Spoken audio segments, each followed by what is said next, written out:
Le pouvoir législatif est exercé par un Parlement composé des deux chambres, l'Assemblée nationale et le Sénat.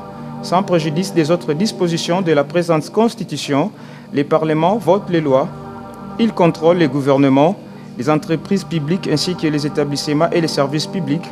Chacune des chambres jouit de l'autonomie administrative et financière et dispose d'une dotation propre. Les membres de l'Assemblée nationale portent le titre de député national.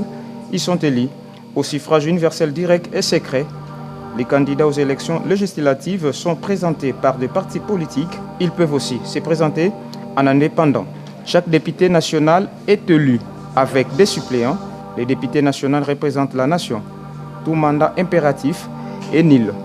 Le nombre de députés nationaux ainsi que les conditions de leur éligibilité sont fixées par la loi électorale.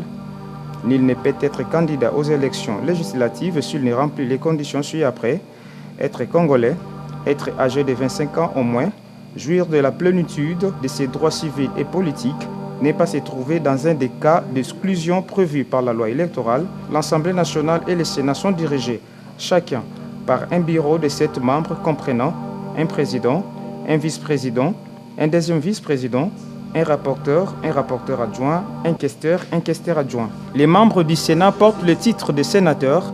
Le sénateur représente sa province, mais son mandat est national. Tout mandat impératif est nul. Les candidats sénateurs sont présentés par des partis politiques. Ils peuvent aussi se présenter en indépendant. Ils sont élus au second degré par les assemblées provinciales. Chaque sénateur est élu avec des suppléants. Les anciens présidents de la République élus sont des droits sénateurs à vie. Le nombre de sénateurs ainsi que les conditions de leur élection et éligibilité sont fixés par la loi électorale.